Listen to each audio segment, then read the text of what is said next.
Hello, you're watching the hatchetjob.com gaming netcast with a review of Claustrophobia by Asmodee Games, and this is a review copy, so I didn't pay for it, so my thanks to Asmodee for this. Now let's have a look at what's inside the box and find out what the game is about.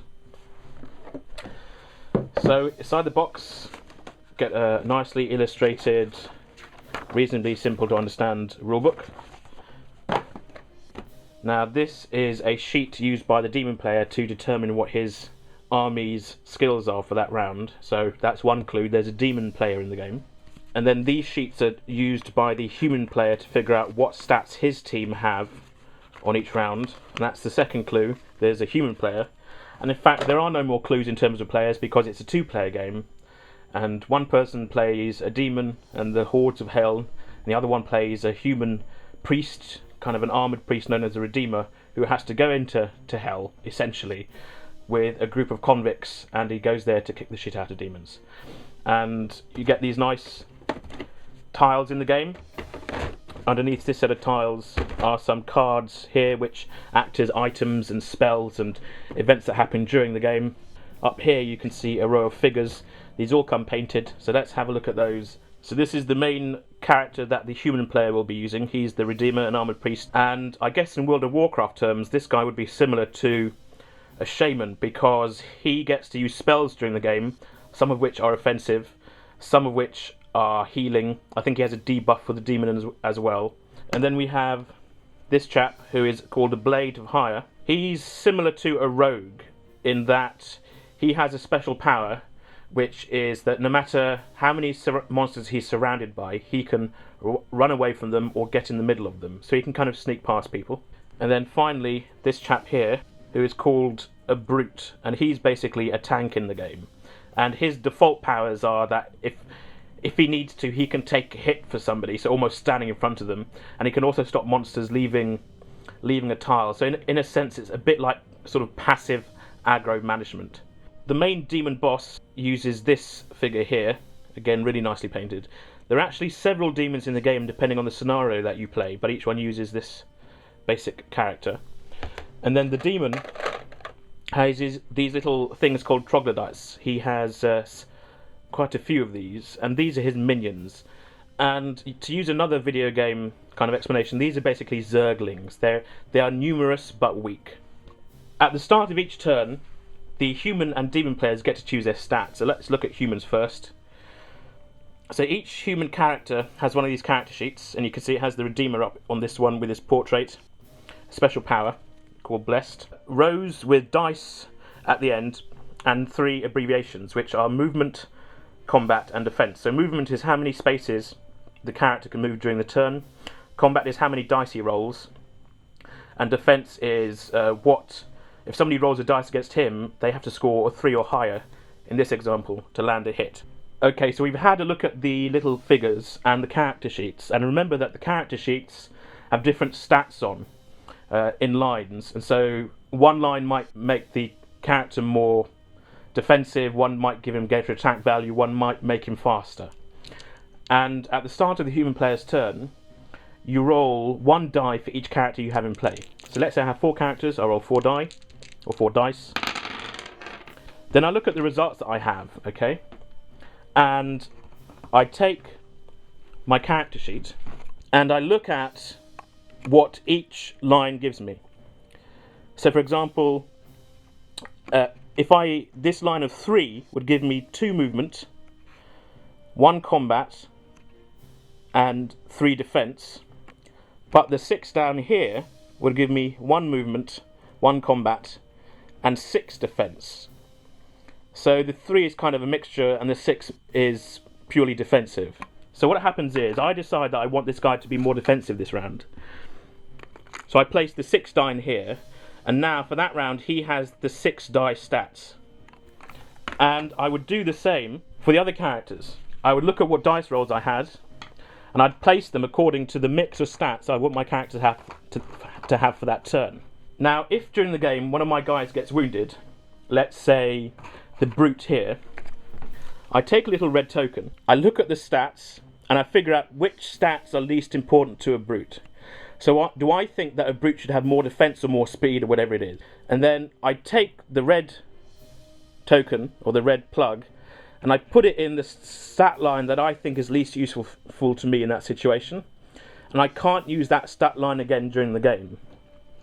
And as I take damage, I have to make decisions about what I want to lose, what I can afford to lose, and when these are all filled up with red tokens, I die. But there's one other state that's interesting. I have a token up here in the 1 because he's taken damage and I put it up there in a previous round. But I happen to roll a 1, put it in there. What happens? He's now stunned. Because I had to put it into a line that was already cancelled, he can't move, he can't attack, and he has low defense for that round. So the experience for the human player is that as you play, you're having to kind of tease out of randomness what stats you want for that round for each character. You have to think about the character's class, whether it's, say, a rogue or a tank or the redeemer, and you have to become used to the fact that throughout the game these will fill up, characters will die, and you're always making decisions in less than optimal conditions. It is a bit weird rolling a dice and having huge amounts of randomness and then trying to tease tactics out of it, but I think it's an interesting mechanic. And one other point about the Redeemer, the main dude, is that he gets spells to use during the game, but the spell will depend on a dice roll. So for example, you might need to roll a 4 to be able to use a particular spell for that round. So then you have another decision to make, which is, well, really I wanted to give that 4 dice to this guy here because he could use it better, but then I don't get access to the spell, so which is more important? So that's how the human players work. Demons are slightly different.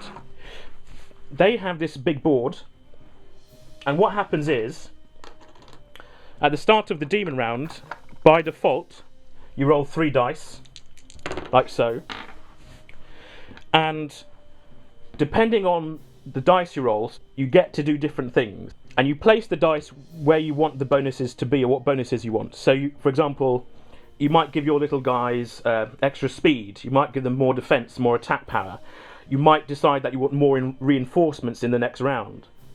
If you get 12 or more, which is down here, you can attack the human for free. They have to attack one of their characters, and they have to put a red line in. So that's a good way to get rid of people if they're dying. And you can also invest in things called event cards, which they basically allow you to fuck around with a human on their turn. And I think my favourite event card is one that drives the convicted prisoners insane, and for that round they start attacking each other, or one attacks the other. Okay, so let's have a look at how the game actually plays out and how you start it. So the first thing is, you take the rule book and you look at the 6 scenarios. All the 6 scenarios are different, and some will have you start with a board that's laid out, others will have you place tiles as you play. Once you decide on the scenario, it will also tell you what characters the human player gets to take in, what items they have. So for example, the rogue might get or the blade for hire might get a blunderbuss, so he can attack across 2 tiles instead of just attacking with 1. The brute might get a shield. The scenario will also tell you what kind of spells the Redeemer gets to take in, and any other items that you might have. The demon player, the only change that he has is that there are different types of demon in the game, although they all use this character model, and those demons will have different types of ability, and of course his objective is generally to kill all the humans. And then the human player rolls his dice at the start of his turn, decides what he wants to do, and then you kick off. So the human player will place his guys, or if it's in the middle of the game, he'll decide where to move them and where to attack. And the way it works is that the humans take their turns and then the demons take their turns. So I might want to move here and then attack these guys, or whatever it is, or use one of my special powers, or pick up an item or use an item. Then it goes over to the demon. The demon player will roll the dice to determine what he wants to do. And by the way, the rulebook has one mistake about this. The rulebook says that when you buy the game, you'll see there are black powers and red powers, and the rulebook says that you can only use a red power once per game. That's actually inaccurate. It meant to say you can only use 1 red power a turn. Okay? So anyway, the demon decides what he wants to do, and then he gets to get his troglodytes and place them around the board. And there are rules to that. It says in the rule book, but Essentially, he's trying to figure out the best place to go in order to, say, split these guys up or attack the weakest one. So that's pretty simple. And of course, if you, as a human player, decide to explore, your guy will go down here, for example, and then you'll just put a new tile in. So even though you're playing the same scenarios, each time you play them, they should feel slightly different. So now let's get on to the combat, which is, again, another interesting thing. For the demon player, it plays slightly like a puzzle game, because essentially he has his trogs, and they are very weak, and they can't move very far unless he gives them a temporary one-turn boost.